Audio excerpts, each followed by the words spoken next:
क्यों शिर्क में है तू फंसा हुआ, क्यों नूर से तू दूर है. Bismillahirrahmanirrahim. Assalamu alaikum. This is a response to Yusuf UK 2007, and it is in regards to the video that we posted that said my response to response of AnAhmadi.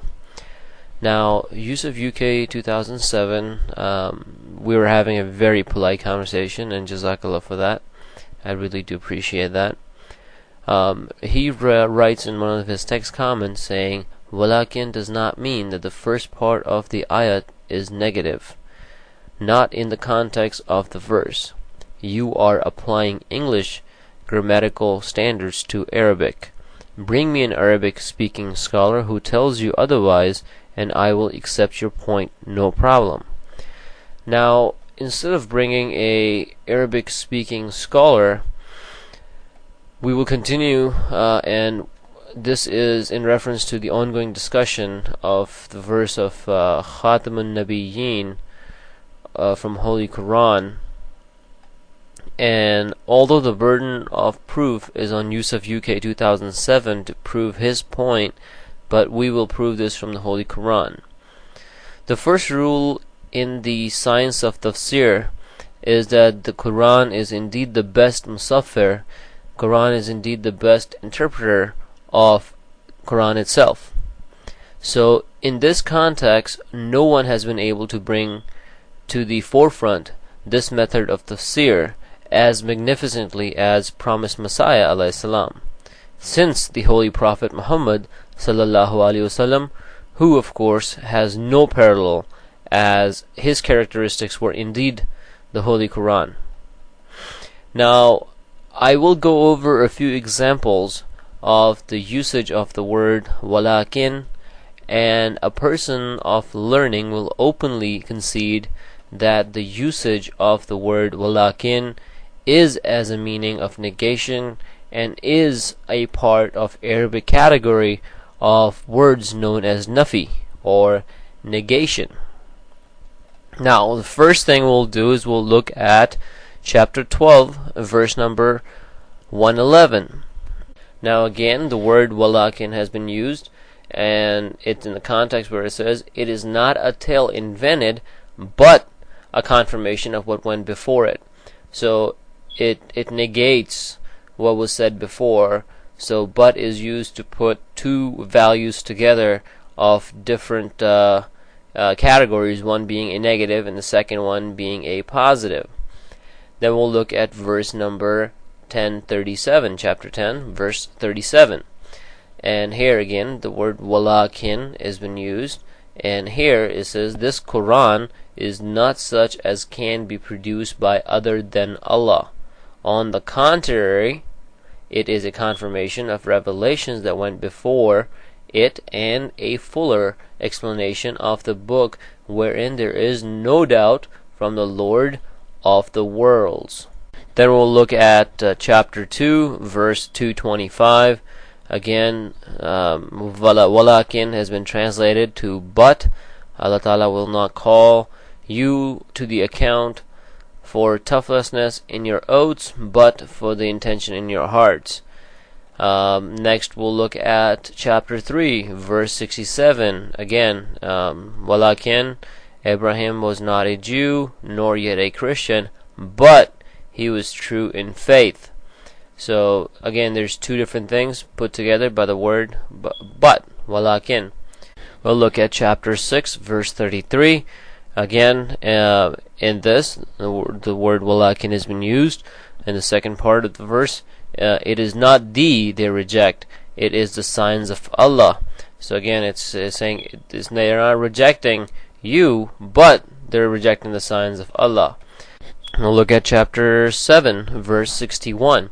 He said, "O my people, no wandering is there in my mind.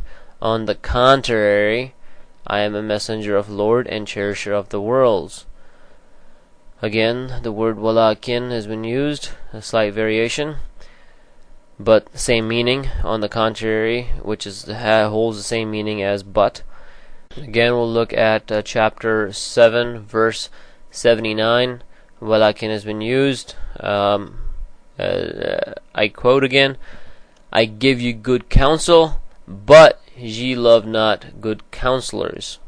Moving on to chapter 16, verse 61. He would not leave on the earth a single living creature, but he gives them respite for a stated term. Another example will be chapter 22, verse 37. It is not their meat nor their blood that reaches Allah, it is your pity that reaches Him. So it is not the qurbani that we do that reaches Allah, but it's our faith, it's our humbleness that actually reaches Allah Ta'ala. Chapter 28, verse 56. Again, walakin has been used. It is true, thou wilt not be able to guide everyone whom thou lovest, but Allah give guidance to whom He will, and He knows best those who receive guidance. Now there are many more examples of this. The classic dictionary Lisan al-Arab agrees that walakin is used in many instances as a negative participle. It negates the words which it comes after. So for further reference, you can look up Lisan al-Arab volume 8. In practice, what this means is within a verse, a statement is negated by the bringing forth of a counter statement. Even the basic modern Al-Mawarid dictionary cites lakin as meaning but, however, yet, still, nevertheless, on the other hand, or in the previous examples, on the contrary. It is a matter of fact that Arabic grammar was constructed from the Holy Quran, and so any grammatical interpretations or any rules established which does not fall in sync with the Quran usage must be held as invalid. The above mentioned verses therefore clearly establish the grammatical usage of the word walakin in classical Arabic or fasah. It is also worth mentioning that in the modern context there is no greater champion of Arabic language than the promised Messiah ﷺ, who was granted a blessed knowledge of 40,000 Arabic roots. This is an immense and unparalleled wealth of knowledge, and anyone wishing to test this claim needs to only read some of the 20 Arabic books written by Hazrat Mirza Ghulam Ahmad alayhi salam.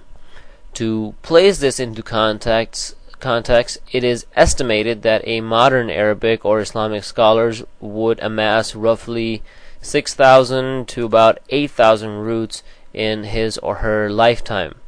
So in conclusion, we hope that Brother Yusuf UK 2007 would submit to the authority of the Holy Quran and concede this point as it is stated in the Holy Quran. Chapter 77, verse 50. Then what message after that will they believe in? Now, also, I'm going to say to the other people who are commenting on these videos, especially Orthodox 786, I have nothing against you, but please, I request you to, whatever points you have, please go through Yusuf UK 2007, because we are having a discussion, a debate with him. So please let him know whatever your point of view is or what your stance is, and if he agrees with it, he should put that in his video.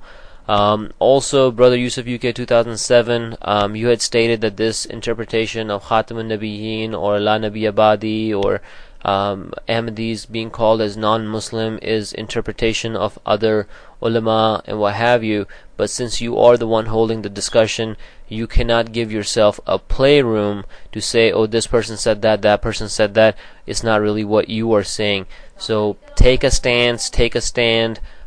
You have to commit to what you're saying, so that we can carry on this discussion. Also, we will, inshallah, as time allows, we'll talk about the ahadith that relate to Khatam al-Nabiyyin and La Nabi Abadi, and also the writings of the spiritual scholars or ulama rabbani. As time allows, those videos will be coming out soon. Jazakallah.